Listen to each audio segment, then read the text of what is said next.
Bonjour. Alors, moi je suis à l'ambassade de France chargé de la communication de l'ambassade et du lien avec les journalistes. Donc dans ce cadre-là, je suis venu voir la rédaction d'Al-Wehda, qui est un des principaux journaux en ligne d'information du Tchad, pour voir un peu les conditions de travail et discuter des perspectives éventuelles de coopération avec Al-Wehda comme avec l'ensemble des médias.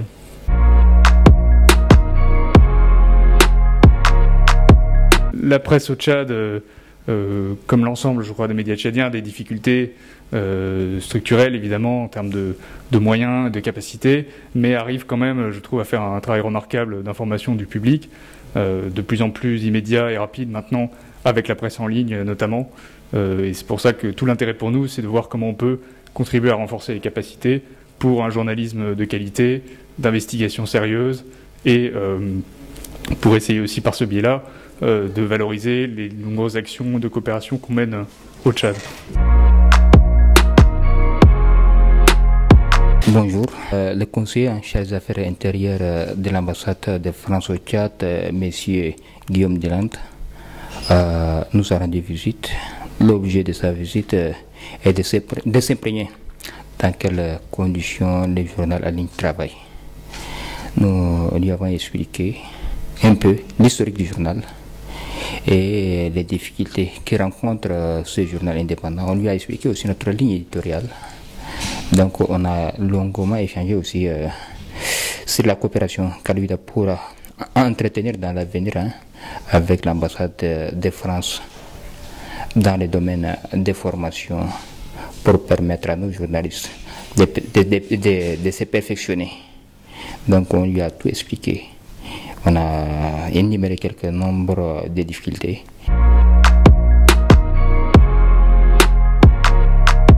Al-Wehda, qui est un des sites d'information importants au Tchad, je ne pouvais pas ne pas les voir, mais ce n'est pas un choix spécifique, ça s'est fait selon les disponibilités, et c'est un contact qu'on gardera à l'avenir, je l'espère. Un message que je peux donner, c'est l'intérêt que l'ambassade de France a pour la presse en ligne de qualité, et notamment dans le cadre aujourd'hui des réseaux sociaux qui parfois sont des sources d'informations précieuses, mais diffusent aussi des fausses nouvelles auxquelles il ne faut pas toujours prêter attention. En tout cas, le message que je peux donner, c'est essayer de vous informer avec une presse de qualité, de recroiser les informations pour être informé du mieux possible, et ne pas laisser propager les rumeurs qui parfois se font au détriment des relations entre les pays et même de certaines communautés. Donc voilà, c'est un message de responsabilité. Je pense que tout le monde est en train d'en prendre conscience aujourd'hui.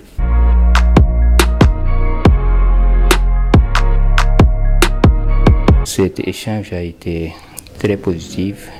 Donc nos points de vue ont convergé sur tout le plan.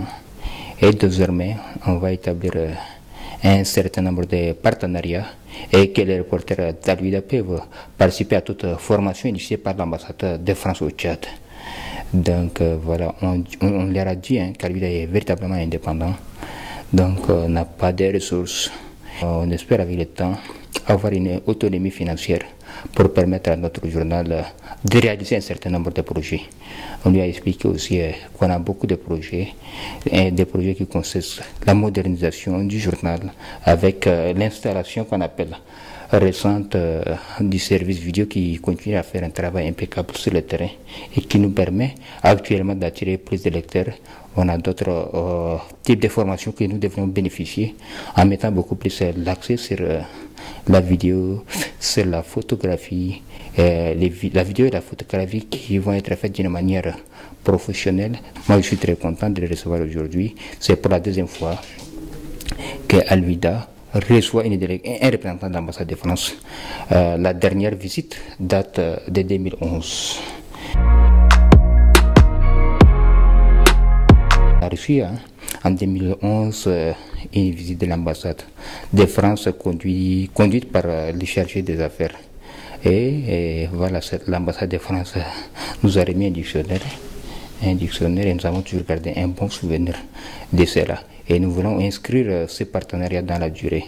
Donc l'ambassade peut nous aider dans le domaine de la formation pour permettre d'avoir un perfectionnement au niveau de la publication de nos articles. Donc c'est ça qui a été l'objet de notre concertation. Et tout s'est bien passé, on est très content. Et à lui reste ouverte à toutes les autres chancelleries qui peuvent nous donner un coup de main à travers la formation. Et cela permettra à notre journal d'être beaucoup plus fort. Et je lui ai dit qu'Al-Huda est actuellement le premier. Al-Huda est le site, est l'ancêtre de tous les sites tchadiens, et maintenant il est premier. Donc en termes de nombre de visites sur Facebook, même sur le site, on dépasse largement tous les médias en ligne tchadiens. Et c'est déjà une avancée importante. Et on compte maintenir dans la durée cette position-là, et chacun de nous travaille, chacun de nous donne un meilleur de lui-même pour qu'on puisse maintenir cette position-là, qu'on est l'ancêtre de tous les sites tchadiens. Et actuellement, on est le premier. On est le premier en termes de visites sur Facebook et sur notre site aussi. Merci beaucoup.